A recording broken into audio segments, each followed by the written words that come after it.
మరో breaking news చూస్తున్నాం. Madanapalle files దగ్ధం కేసులో విచారణ వేగవంతంగా కొనసాగుతుంది. నేడు సిసోడియా నివేదికను సీఎం చంద్రబాబు పరిశీలిస్తారు. మదనపల్లి ఫైల్స్ దగ్ధం కేసు తర్వాత పెద్దిరెడ్డి అనుచరులు పరారవుతున్నారు. మరోవైపు మదనపల్లి ఫైల్స్ దగ్ధం కేసు తర్వాత భూ ఆక్రమణ ఫిర్యాదులు నమోదు అవుతున్నట్లు తెలుస్తోంది. ఫిర్యాదులన్నీ పెద్దిరెడ్డి సోదరులు ఆయన అనుచరులపైనే ఉన్నాయి. పెద్దిరెడ్డిపై బాధితులు 20 ఫిర్యాదులు చేశారు. పెద్దిరెడ్డి ద్వారకానాథ్ రెడ్డిపై 8, రైస్ మిల్ మాధవరెడ్డిపై 9, ఇతర వైసీపీ నాయకులపై 27 ఫిర్యాదులు అందినట్లు తెలుస్తోంది. మొత్తం 229 ఫిర్యాదులు వచ్చినట్లు సమాచారం ఉంది.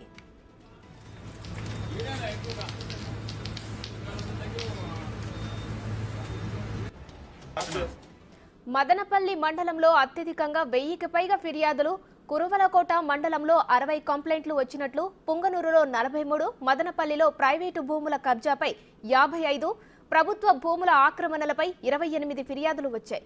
నిషేధిత 22A జాబితా నుంచి తొలగింపుపై 13, RORకు సంబంధించి 36 ఫిర్యాదులు అందినట్లు తెలుస్తోంది.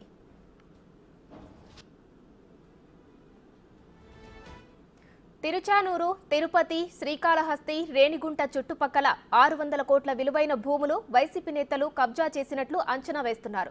దానిపై ఆ దిశగా చర్యలుంటాయని తెలుస్తోంది. రెవెన్యూ అధికారులు కొంత సమాచారాన్ని దాచినట్లు కూడా తెలుస్తోంది. సీఎం చంద్రబాబుకు పంపిన నివేదికలో కొంత సమాచారాన్ని గోప్యంగా ఉంచారని టాక్ నడుస్తోంది.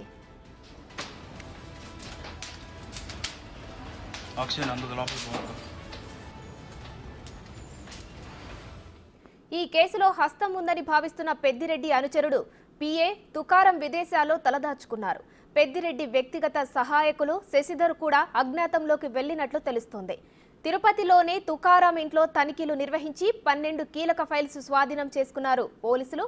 పెద్దిరెడ్డి మరో అనుచరుడు బాబ్జాన్ పోలీసులకు లొంగిపోయారు.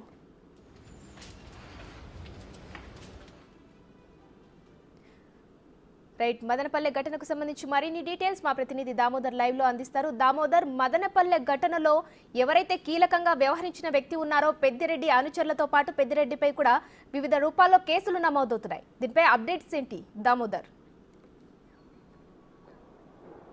ఉమశ్రీ మదనపల్లి ఫైల్స్ దగ్ధం కేసు తర్వాత పెద్ద ఎత్తున అటు ఏదైతే సిఐడి కానీ పోలీసులు దీంతోపాటు రెవెన్యూ అధికారుల విచారణలో ఆసక్తికరమైన విషయాలు బయటపడుతున్నాయి. ముఖ్యంగా ఏదైతే మదనపల్లి సబ్ డివిజన్ పరిధిలో పెద్ద ఎత్తున భూదందా, ఆక్రమణల దందా కొనసాగిందంటూ కూడా ఫిర్యాదులు వెల్లువలా వచ్చి పడుతున్న పరిస్థితి. దీంతోపాటు ఏదైతే ప్రభుత్వ భూములను పెద్ద ఎత్తున కబ్జా చేసి వాటిని 22A కింద అసైన్ ల్యాండ్గా పాత డేట్లు వేసి వాటిని కూడా భూములు స్వాధీనం చేసుకున్నట్లు సమాచారం. దీంతోపాటు ఏదైతే మొదట్లో రాగానిపల్లి భూముల ఇష్యూ బయటపడింది, ఆ తర్వాత సబ్ కలెక్టర్ కార్యాలయం 21వ తేదీ దగ్ధమైన తర్వాత పెద్ద ఎత్తున ఏదైతే సిసోడియా తానే నేరుగా గ్రీవెన్స్ తీసుకోవడంతో ఆయనకు పెద్ద ఎత్తున ఫిర్యాదులు వచ్చాయి. సుమారు 425 ఫిర్యాదుల్లో 299 ఫిర్యాదులు ఏకంగా పెద్దిరెడ్డి కానీ ఆయన అనుచరులు కానీ ఆయన కుటుంబ సభ్యులుగా భావిస్తున్న వారే అక్రమంగా తమ భూములు రాయించుకున్నారంటూ కూడా ఫిర్యాదులు వచ్చాయి. దీంతోపాటు 22A భూములకు సంబంధించిన వివరాలతో పాటు పెద్ద ఎత్తున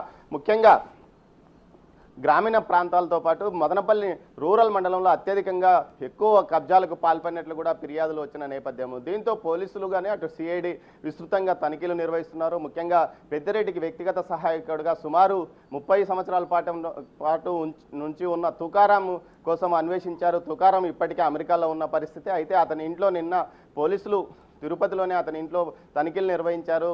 12 కీలక ఫైల్స్ అతని వద్ద నుంచి లభ్యమైనాయి. అదేవిధంగా హైదరాబాద్లోనే మాదాపూర్లో కూడా శశిధర్ అనే వ్యక్తిగత సహాయకుడు యొక్క అపార్ట్మెంట్లో కూడా తనిఖీలు నిర్వహిస్తే సుమారు 4 బాక్సుల ఫైల్స్ లభ్యమైనట్లు సమాచారం. ఇందులో ముఖ్యంగా ఏదైతే కంప్యూటర్కు సంబంధించి హార్డ్ డిస్క్లు కూడా లభ్యమైనట్లు సమాచారం. దీంతోపాటు గతంలో అతను ఎక్కడైతే ఈ విధంగా దందాలకు పాల్పడాడో మైనింగ్కు సంబంధించిన వివరాలు కూడా అందులో బయటపడినట్లు సమాచారం.